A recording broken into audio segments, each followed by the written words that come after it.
Good afternoon. I want to thank everyone for being here. For the students especially, I'm Pete Powers. I'm the Dean of the Humanities. You have no idea who I am. I understand that. So that's who I am. I won't bother to try to explain my role. I'm not sure I understand it myself. But welcome. I'm very glad and happy to be offering this first session as part of the Humanities Symposium on wealth and the promise and perils of abundance. I especially want to actually thank Jeffrey Harford, the director of the National Humanities Center down in the Research Triangle Park, for being here. I will say it's a little intimidating to have our guest speaker here at the first session. This has never happened before. On the other hand, I do see it as an advantage. I'm going to talk for the next 30 or so minutes, and then if you have any questions, I'll let the person who has expertise answer them. So it's good that he's here for that purpose. My title is, as you can see, Humanities and the Wealth of Nations. I've had I don't know how many people ask me if I was actually going to talk about Adam Smith's book. My secret goal was to get Roger Johnson here, and I see that I have failed in that effort. But no, I'm not going to talk directly about Adam Smith. However, I will say as dean that I have gotten extremely interested in the economics of higher education and the economics of the humanities especially over the last several years. And I did read a good chunk of Adam Smith's The Wealth of Nations recently. I will only say that you can say, thank God I'm not talking about it this afternoon. But I am interested in these questions of wealth and especially how they relate to the humanities. A final note, there are no bells and whistles. Gene came up to me 2 minutes ago and said, you have no technology? I've got my paper. That's a certain kind of technology. So I am good at urging you to engage with technology. I'm less good at having it ready for my own paper. But you'll just need to listen to me for the next little bit. And then I just hope we have conversation together about some of the issues I raise in the next half hour. I want to begin actually with a reading from this week's gospel lesson, assigned from the common lectionary for the first Sunday of Lent from Luke chapter 4. Jesus, full of the Holy Spirit, returned from the Jordan and was led by the Spirit into the wilderness, where for 40 days he was tempted by the devil. He ate nothing at all during those days, and when they were over, he was famished. The devil said to him, "If you are the Son of God, command this stone to become a loaf of bread." Jesus answered him, "It is written, one does not live by bread alone." Go ahead and answer your phone. That's fine. I find it interesting. That was the computer booting up. I can tell. I find it interesting and appropriate that we take up the theme of wealth during the season of Lent. It is one of two penitential seasons in the church year, a season for fasting, a season for ashes, a season that reminds us of mortality, frailty, and dependence, a season of giving up and self-denial. During Lent, we are especially reminded that humans do not live by bread of their possessions alone or by the glory of kings, but by every word that proceeds from the mouth of God. At the same time, Lent is filled with ambivalence about wealth and riches. The Lenten readings for next week include God's promise to Abraham of descendants like the stars, and the promise of possessing fertile land, signs in the Hebrew Bible of unending prosperity. The third Sunday of Lent includes the Exodus promise that the people of Israel will inhabit a land flowing with milk and honey. On the fifth Sunday of Lent, Mary is chastised by Judas Iscariot for wasting perfume that could have been given to the poor. And Judas is in turn chastised by Jesus and reminded that the poor are not the only thing we have to worry about. Lent, then, is not simplistically a season that rejects wealth. It is rather a season of reminder regarding our own ambivalence and wrestling with the promise and peril of abundance. A wrestling, it seems to me, that will be inevitable in a religion that emphasizes not only the soul and the spirit, but also the body and the blood. Indeed, for those of us who are Christians, this wrestling is a constitutive theme. We are a tradition wherein it is hard for the rich to enter the kingdom of heaven and one whose fundamental metaphor for that kingdom is of a New Jerusalem built of jewels and precious metals. We are a tradition of mendicant priests in St. Peter's Basilica, a tradition of the social gospel and the prosperity gospel, a tradition of plain people in buggies and Episcopalians in Cadillacs. Does not apply to me when I go to church on Sunday morning, I will rush to assure you. The people sitting next to me in the pew, yes, but not so much to me.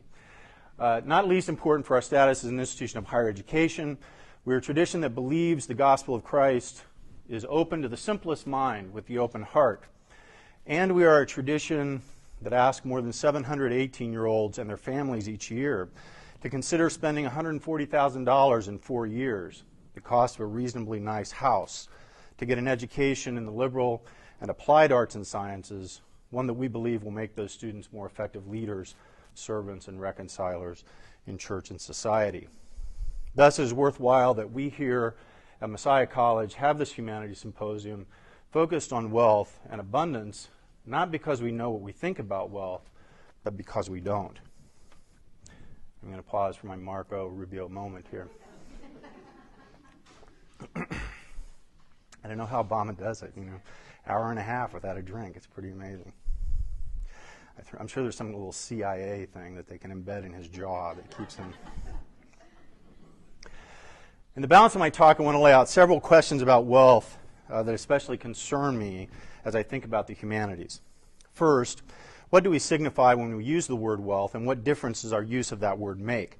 I agree with Wittgenstein that the meaning of words is in their use, and so we ought to attend to how we use the word, how the word has been used, and how the word might be used differently to open up some new possibilities for thought and action. Secondly, how have disciplines in the humanities developed their respective self-identities in relationship to the idea of wealth? How does our self-understanding reflect a network of meanings and of practices that are in some ways controlled by assumptions we bring to discussions of wealth? Third, what is the consequence of this self-understanding for our students? And finally, what forms of education in the humanities might address the issues that arise from our engagement with concepts of wealth and riches? So to begin, it may go without saying that the word wealth has a history to which we ought to attend. As with many things in my intellectual life, I am indebted to the great British cultural critic Raymond Williams, and I'm going to summarize and paraphrase some of this history from his work on the history and ideology of words, entitled Key Words, A Vocabulary of Culture and Society. According to Williams, the word wealth was formed from the associated words well and wheel, and earlier from the Old English Wela. I'm probably saying that wrong, Samuel. I don't know if Samuel's here or not. It indicated happiness and prosperity, and could mean either one or both together. The word wealth was also connected to the notion of commonwealth or commonweal, which had the general sense of well-being of a community before beginning to refer to a special relationship between countries. Wealthy was used generally to mean both happiness and prosperity until the mid-15th century, and as it came to focus more and more on prosperity, it specialized first to the riches of a country rather than that of individuals. It was not until the 17th and 18th century that the word came to be associated primarily with money, and even then it had somewhat negative connotations. Finally, according to Williams, since the 18th century, the word wealth and wealthy have become primarily individualistic as opposed to communal, and they have become primarily possessive as opposed to simply thinking of well-being, and they have had a predominant reference to money. Recalling the linguistic history of the word wealth helps us begin to ask a number of questions that have been central to humanists since Aristotle. What does it mean for a society or a person to pursue wealth? What kind of wealth should we pursue, individually or collectively? Is some measure of material wealth necessary to wealth understood as spiritual and emotional and cultural well-being? Can a society be wealthy if some number of its citizens are impoverished, either materially, mentally, or spiritually?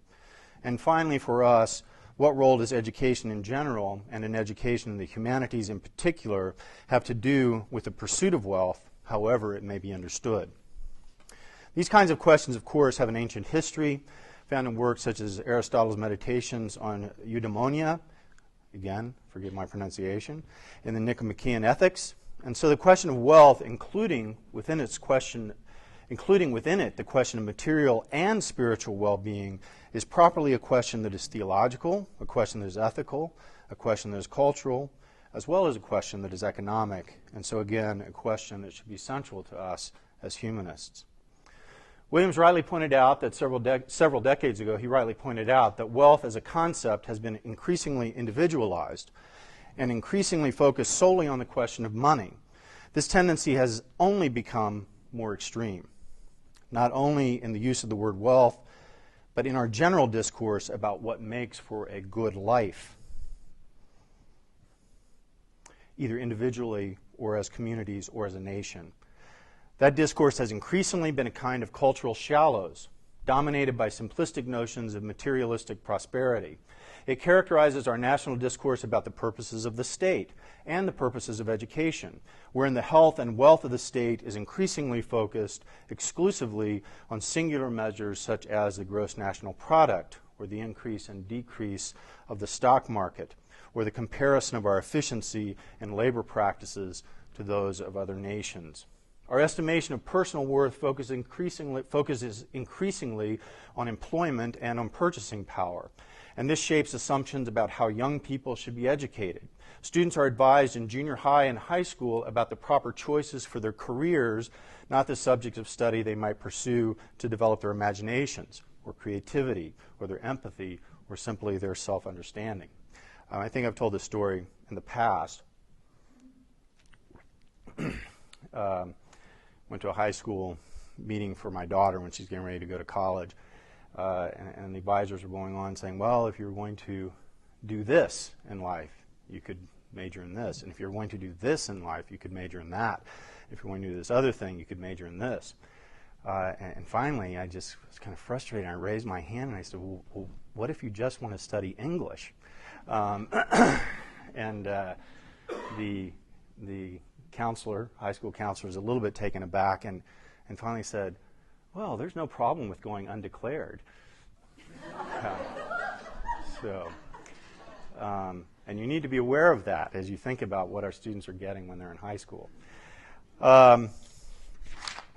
This drumbeat cry that college students should focus exclusively on pre-professional training is so pervasive that it has become something like an involuntary verbal tic in our public and private discourse. A couple of years ago at my son's soccer game, I overheard a couple of men a row or two away talking about their children. One had a daughter going off to college. Somewhat apologetically, the one father said to his friend that his daughter had gotten into UVA and had decided to study French. And his friend said to him, oh, I'm so sorry. I resisted the urge to leap across the crowd and correct them, though perhaps I should have. I do know that this particular daughter did go on to study French, but then eventually shifted into the business school at UVA. I hope for good reasons. I hope because that's what she was interested in and wanted, and didn't simply feel she had to be apologetic about her interest in French. Humanities disciplines in such a discourse are the inevitable losers. It is the only point of bipartisan agreement in our political discourse that the humanities are peculiar and singularly unuseful and should be supported far less than they have been to date. While governors in Florida and Virginia propose that students wishing to study the humanities and the arts should have to pay more for their education so that the state can put their funds towards things that truly matter, our president continues to insist that we channel students towards STEM and pre-professional disciplines, and has encouraged our educational system to imitate other systems in other nations that are all but humanities free, such as that in Singapore, where, quote, they are spending less time teaching things that don't matter and more time teaching things that do. They are preparing their students not only for high school or college, but for a career, end quote. A quote I was appalled to see and yet more appalled to call again to the light of day, I will have to admit.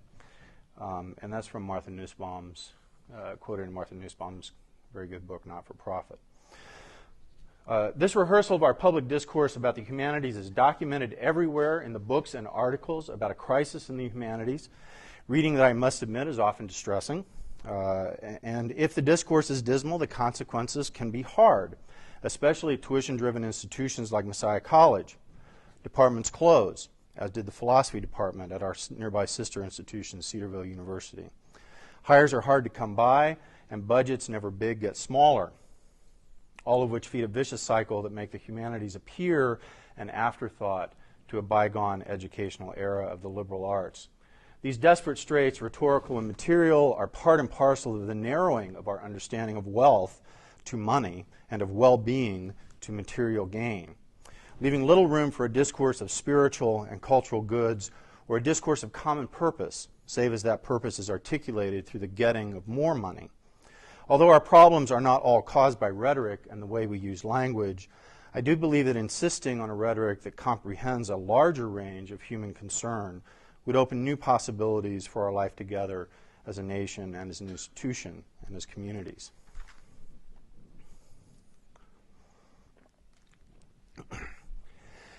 Nevertheless, at this point, I want to make a shift in my discussion and think carefully about how discourse about wealth functions for us as humanists. To this point, I will be honest, I have been giving you the usual fare. I hope it didn't sound like the usual fare, but it was the usual fare. It is common for us as humanists to stand up and decry the fact that our country is money-obsessed and that our culture underappreciates the riches that we have to offer it. We offer a kind of jeremiad of the humanists, so to speak. It is in some fashion the dean's role to preach to the choir, and so far I have been doing so. But I do think we should and should give more attention critically to the way notions of wealth function for us in the humanities within our own more narrow and relatively independent discursive framework in the academy.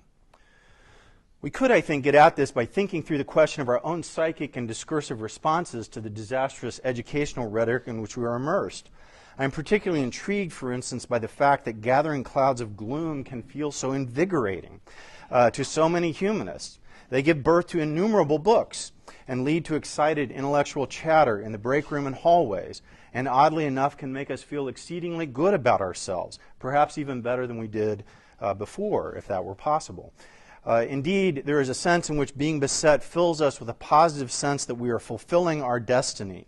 Our keynote speaker is actually suggesting in his book that the humanities flourish in times of crisis. It is certainly the case that we flourish psychically, as opposition is our favored mode of discourse. If our relationship with the majority culture were not ambivalent and a source of tension, it is not entirely clear we would know who we were or what we were supposed to do. I've mentioned in other venues that I grew up in a fundamentalist church. A particular feature of that experience was that we were never more sure of our virtues than when we were being derided by the rest of the world. That is, the sign of God's blessing. That is, the sign of God's blessing was most surely seen in the fact of our persecution. I'm sure there must be some official designation for this. I don't know if there's any psychologists in the room. You can tell me what the official name is. I simply describe it as the psychology of the righteous remnant.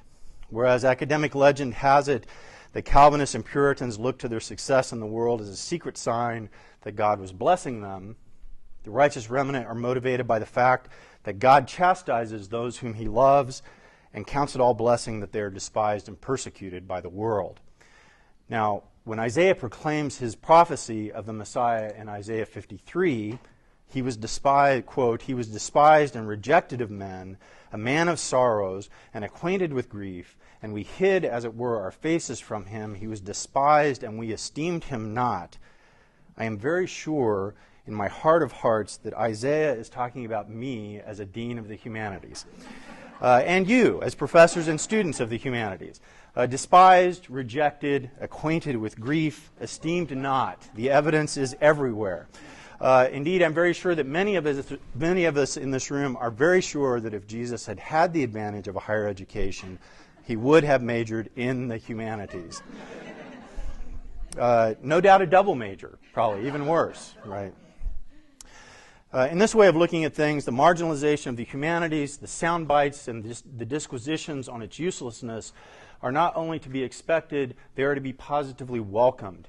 It is as if when we hear people say that the humanities are useless and have no connection to the needs of the economy, we leap to our feet in appalled celebration.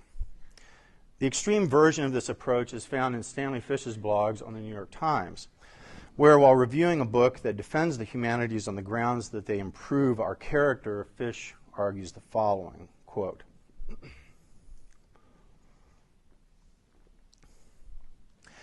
quote, teachers of literature and philosophy are competent in a subject, not in a ministry.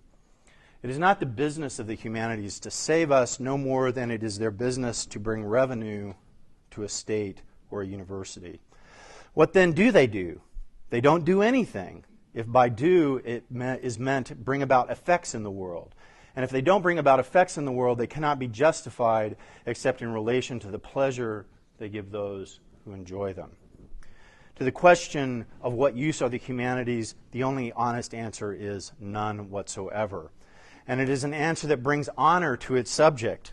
Justification, after all, confers value on an activity from a perspective outside its performance. An activity that cannot be justified is an activity that refuses to regard itself as an instrument to some larger good. The humanities are their own good. There is nothing more to say, and anything that is said, even when it takes the form of the author, Kronman, who he is reviewing, even when it takes the form of inspiring cadences, diminishes the object of its supposed praise, end quote. In the secular discourse of grace and works, Stanley Fish is steadfastly opposed to what we used to call works righteousness, the idea that you could justify yourself before God or your provost by pleading for all the good you could that you have done or might do in the world, whether in preparing students for citizenship or commerce. I will frankly admit I am drawn and attracted to Stanley Fish's arguments as a lover of literature. Were I a homeless man on the streets of Harrisburg, I would steal books from the local library so I could sit on a steam grate and read them. And I would not do this because I was hoping to get an interview in the store next door. I would do it because I loved them. And love, as MasterCard kindly reminds us, is priceless. Nevertheless, and so, literature and art, it seems to me, are great gifts to us from the past, and I do receive them as a kind of grace. Nevertheless, as a dean of the humanities facing budget cuts, I only wish Fish's arguments would work somewhere outside the pages of the New York Times.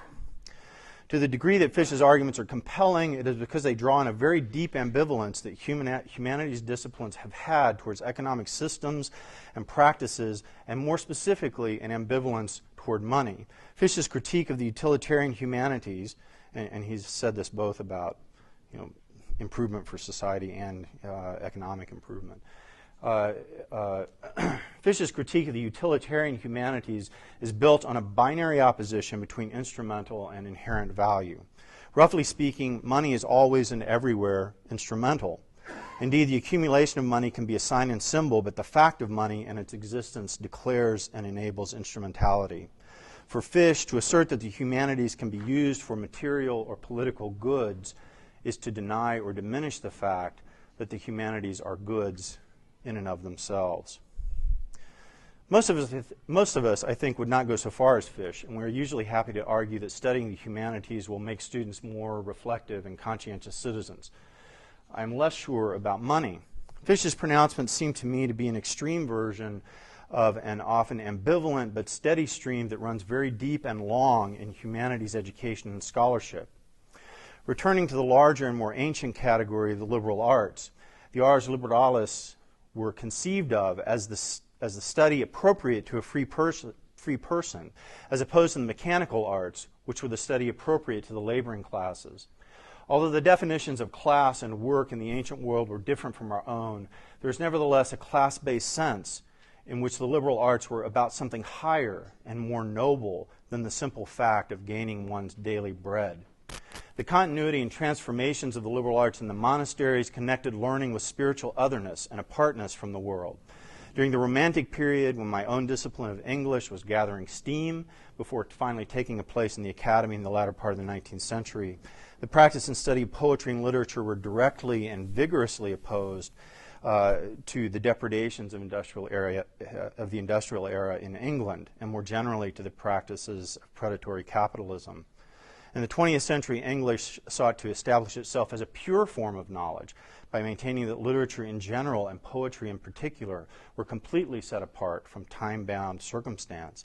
The poetic objects were autotelic, and to study them in relationship to, or certainly for, economic purposes amounted to a form of humanistic blasphemy.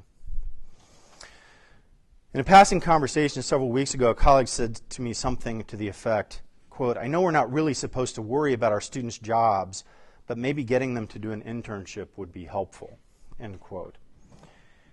Now, I want to say just why, I wonder, are we not supposed to worry about our students' jobs? Like our culture's verbal tick that derides the uselessness of the humanities, we seem to be allergic, or at least spiritually uncomfortable, with the usefulness of everything else. Our culture and we romanticize the penniless philosopher whose use is found in his refusal to be useful. We love the picture of the teacher whose learning teaches others to rub against the system rather than fall in line.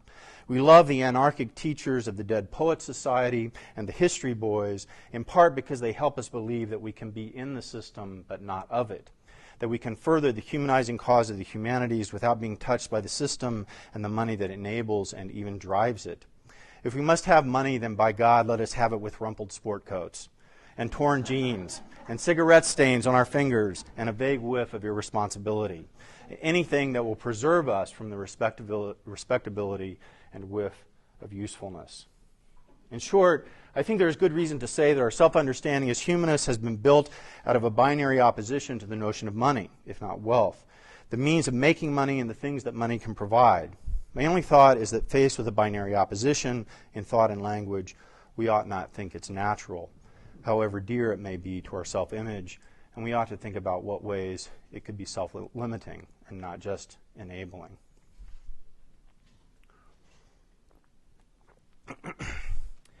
Clearly, my thinking here is in league with Gerald Graff and Paul Jay.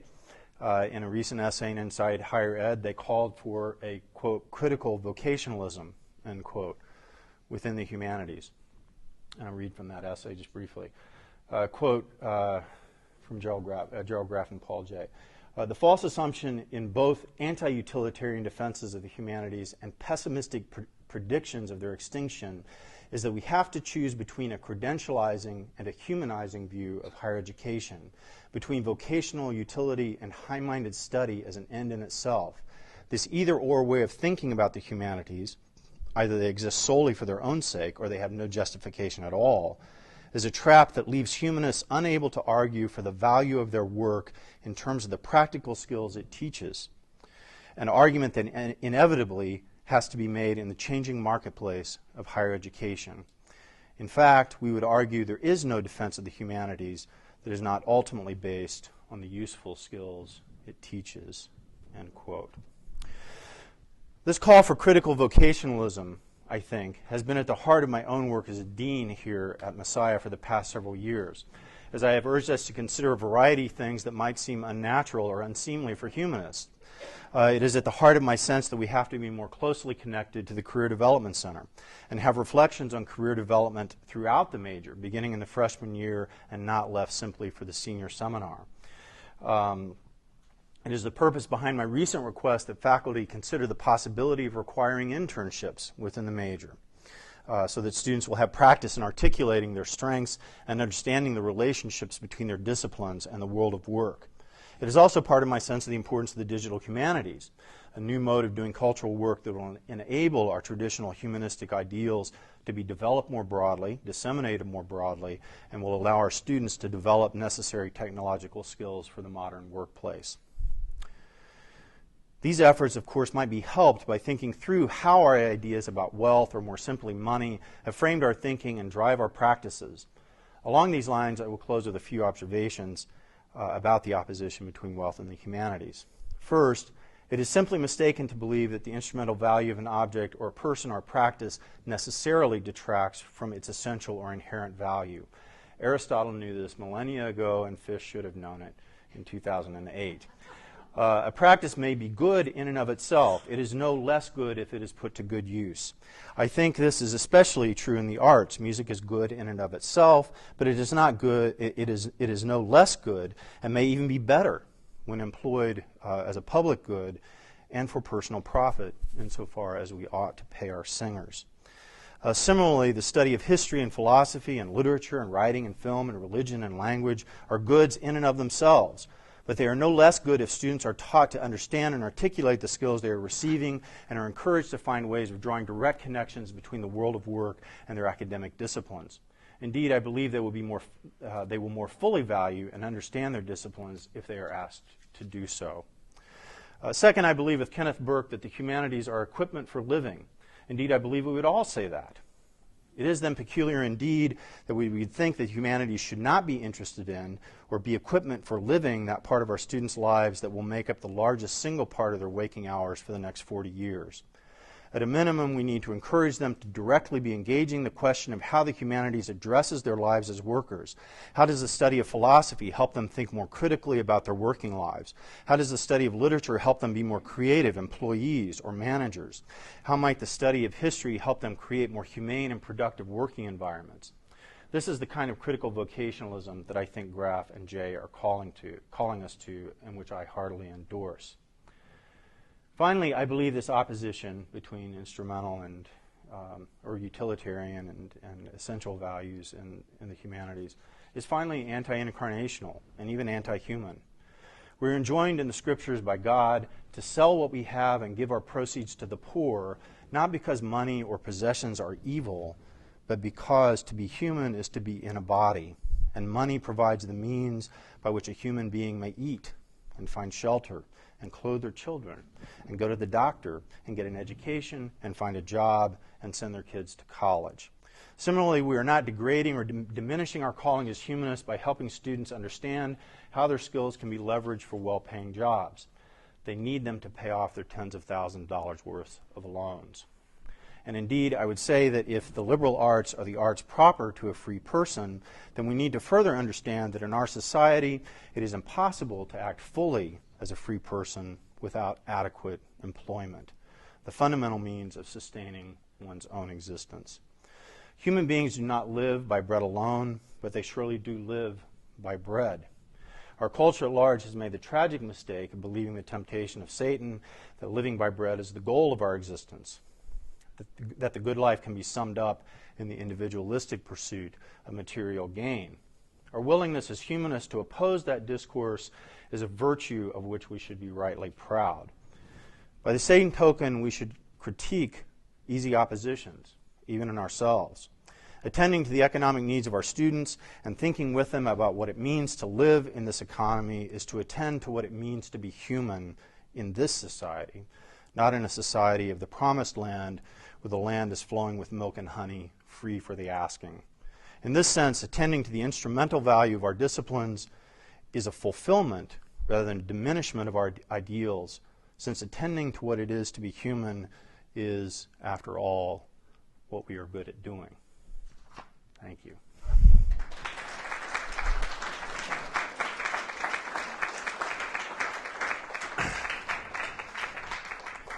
Now, I'm sorry I didn't have any bells and whistles, but now, and again, I actually don't really conceive of this as a question and answer session because I got done writing this about 5 minutes before I gave it. So if you have questions, though, I may just turn them back for conversation to the rest of the crowd. And I see it's already 5. It went a little bit longer than I thought it would, so I won't keep you very long. Here, are there any questions or comments or observations?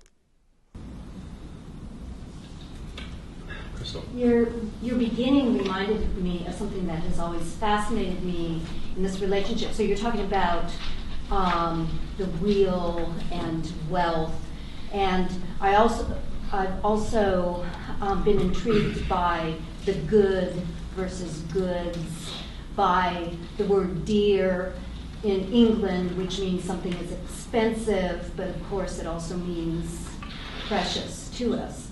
And I wonder if you've thought about why this relationship, maybe those words themselves are showing this attempted or an original deconstruction of the binary. I don't know. Yeah, I don't know either, and just, kind of in quoting Williams' etymology, don't assume I'm an etymologist, but I am intrigued that the word seems to have kind of, the word wealth particularly, but these other words as well, as you say, they seem to have narrowed their possible meanings, whereas it's very interesting that the word could, depending on how it was used in different circumstances, was used actually very easily in multiple ways. It could mean material prosperity right from the beginning, but it was also potentially associated with all of these other things. So the word itself, it seemed to me, brought together this notion of the good, what it meant to live out the good, and the role of material prosperity in that. Again, I'm not a philosopher, but there was a section in the paper one time where I had this longer thing on Aristotle's discussion of eudaimonia, or happiness, right?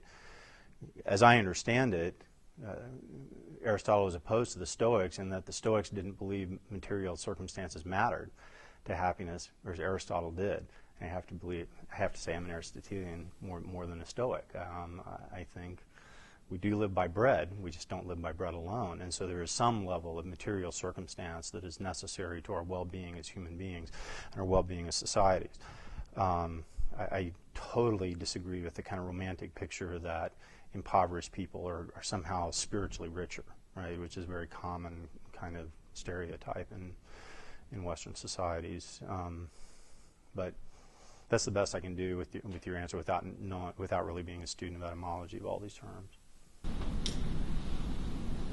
Yeah, Jeffrey. Right. I'm quaking. I'm just happy that nobody asked me any questions. But I really appreciate your recovery of this older meaning of wealth, because I think it's very much to the point. I work at a place that has a board of trustees, and one of our trustees was the head of Wachovia Bank. And he was a really good banker. He died 6 months ago, but 20 years ago he was named the National Banker of the Year. He was a terrific banker. And I asked him about his career one time, and he said, well, he started off at Wachovia Bank. He was a young guy, fresh out of the armed forces, and he needed a job, and he started to work there as an accountant. He had a little bit of accountancy training. And when he was an accountant, all he was thinking about was accounting. But then he became the manager of the other accountants. And all of a sudden, he had to call upon other resources than accounting. He was thinking about accounting, to be sure, but he was also thinking about human relations and interactions. And then he became a district manager, and all of a sudden he had to think more about the particularities of this district as opposed to other districts. Eventually, he said, I worked my way up to being the head of the entire bank. And now I'm thinking about history and philosophy and the large currents of thought that circulate through our society. In other words, he went from a very kind of instrumental orientation when he was at the bottom end to a very humanistic orientation when he was at the top. Now, if he didn't have a humanistic education to start with, which he did, he had the same liberal arts education that almost everybody who goes to college in this country gets, he would not have been able, that is unless they're business majors, or pre-law or pre-medicine or something like this, he would not have been able to ascend because he wouldn't have had those faculties of judgment and context and history and society well developed at all. And I worry that in our desire to cultivate people for particular careers, we're ignoring those skills that will ultimately enable them to become leaders in those careers. In other words, we're training accountants, but are we really cultivating the people who will become the heads of banks? I'm not certain, but when I look around, at the entrepreneurs whose efforts have driven our economy to such a fantastic degree, the Steve Jobs, for example. I look at people who had an education in entrepreneurship, but it was called a liberal education. They got it at the high school level. Jobs didn't get much at the college level, but when he was in college for that year or year and a half or so, he found himself taking courses in calligraphy and design and literature. I think that we underestimate in this society the degree to which a liberal arts education is actually a terrific preparation for innovation in all directions No, not in any particular direction, but in all directions, whatever directions your genius will take you in. There's and I'm sorry I can't recall the person's name now, but there's a fascinating article in it's probably Inside Higher Ed or Chronicle of Higher Education. That's the only thing I read anymore. So, but a student that was in computer science, not a student, but actually a practitioner out in Silicon Valley, and had made his way a significant way up the ladder, and decided he had to stop, and he went to get a PhD in philosophy, not so he could be a philosophy teacher, but so he could come back and understand how all of these interactions work between, think more carefully about how all these interactions work between machines and human beings, and the ethical implications and so forth and so on. So he paused out of his kind of trajectory on his advance through Silicon Valley to get a PhD. My gosh, a PhD as a means of advancing in the digital world. Yeah, I sort of want to echo the comments you made. I think that the value of humanities grows greater and greater the further away you get. I think if you're sort of looking at a specific task, it doesn't seem directly relevant, but sort of you get sort of a bigger and bigger perspective, you can see where this is important. I mean, I'll give some, and the other thing is, often I think the value of things that, like the humanities, are nebulous and interpretive. I mean, it's not like it's not always easy, but that doesn't mean they aren't huge.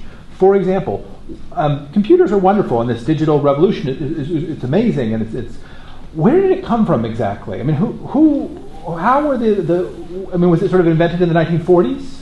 Turing and those guys, like just sort of out of blue, or were they the people who came up with the concept of the computer? Did they draw on someone, intellectual tradition of any kind? Presumably they did, and I would be willing to bet money it could be traced back to, among other things, humanists, people like Descartes, mistakenly perhaps, but saying, here's how thought works. It works in a clear and linear way from one step to the next. Completely wrong. And yet, I mean, is it such a stretch to think that centuries of people trying to make thought work this way, then Frege around the 20th century, people start to figure out how to make their logic so clear that you can have, just checking, look at the syntax, you can tell whether or not the argument is logical, and then from there we get the concept, I think, of a computer, or at least the soil out of which something like a computer grows. Other examples like this are also, there's a speculative one, but here's my favorite invention of all times, the number 0. Huge invention, very, very important, because it made possible the transition from Roman numerals to Arabic numerals. So where did the idea of the number 0 come from? I don't know. But here's the thought. Is it crazy to think that, say, maybe Arab traders traveling to the Middle East interacted with a culture that took nothingness seriously, and that was sort of very central, and they decided to symbolize nothingness and gave it this symbol, 0, and then that was perhaps the epiphany that made possible the transition to... It's possible. Very speculative, but I think if you want to see the real value of the humanities, step way back and sort of look at the big picture and sort of ask, where did these ideas come from to begin with? What is the soil out of which they grew? And I think we live in a very exciting time where a lot is changing, and it's a great time to be sort of wrestling with these ideas, and I expect that the past will be prologue. There'll be more of that in the future. So I think it's exciting. It's an exciting time to be in the humanities. And I think it's just a question of where you look and the perspective you take. I'm reveling in the fact that you started with historical thinking and you've ended, so I'm really enjoying this as a mode of thought in the humanities. But, the word that came to me a lot, Pete, when I was thinking about what you had to say was capital. And, we talk about in our disciplines a lot about social and cultural capital and how we capitalize our students and just the various ways everyone's been saying. And I still think that's a rather transactional, instrumentalist sort of use of our knowledge. But we seem to be comfortable using it in those frequencies. But we should still say the same thing with economic we capitalize students for careers too. So we use this language all the time, but why that one frequency we're uncomfortable with is sort of odd. We even use capitalistic language when we do this. It'd be an interesting conversation on campus to talk about what is our implicit contract with students about capitalizing them religiously. A whole other conversation. What our mission is. Yeah? So this notion of capitalizing the next generation. I'm doing that with my kids in lots of ways. And I think that's our mission, is to capitalize. But why not think about economic capitalization in our disciplines as well as social, cultural, and so on? So that's the word they're coming back to. So I think, like in ours, I've been most interested in how students can have the experience of understanding what they're getting so that they can make that transition more easily. Because 90% of our students are not going to be professional humanists, right? I mean, professional humanists. So they'll be humanists, professing humanists their whole life, right? But they won't be professional humanists. And so for 90% of our students, there's a transition that says, how do I connect what I've done for the last 4 years to that process of getting a job, to the process of what have I learned that will be useful to this, this business, whatever it might be. I think it's true, although I think this has been changing. I think we've changed a lot in the last 4 or 5 years, and the humanities in general have changed a lot in the last 4 or 5 years. I'm just intrigued with our resistance to that notion, and what do we do to get past that resistance is I think important for us, but also important for our students. I really recommend Graf's essay to you if you haven't read it. I mean, I'm not assuming you'd have to agree with it. It's a very fascinating essay. Came out in January in Inside Higher Ed on this notion. I mean, it's a very direct critique of Stanley Fish, so even when Fish is not stated, but we have to talk about the utilitarian qualities and usefulness of our disciplines in a whole variety of ways, not also in a critical way. It's a useful thing to be able to be critical about your workplace, to be able to be critical about the economic systems in which you live. So a critical vocationalism rather than kind of a simple-minded vocationalism in the humanities. Anything else? I would just say one last thing, just because I forgot to say it earlier. It's my understanding that Professor Harfum is actually in the midst of submitting applications for seminars and workshops on the digital humanities at the National Humanities Center. So I want all my faculty to talk with him and see if you can get an in on getting into one of those seminars when they get awarded that grant. Because I didn't spend a lot of time dwelling on that, but I actually do think that this is one place. There's no magic bullet. But this is one place where the humanities, I think, really can make a difference. I mean, it connects well with our notion of public humanities associated with the center. And with our programs. It disseminates humanistic learning very broadly and can have an impact. And it's useful for students to have those skills going out into the workplace. So I think it's an important thing for us to continue thinking about in all our disciplines. Thank you all very much.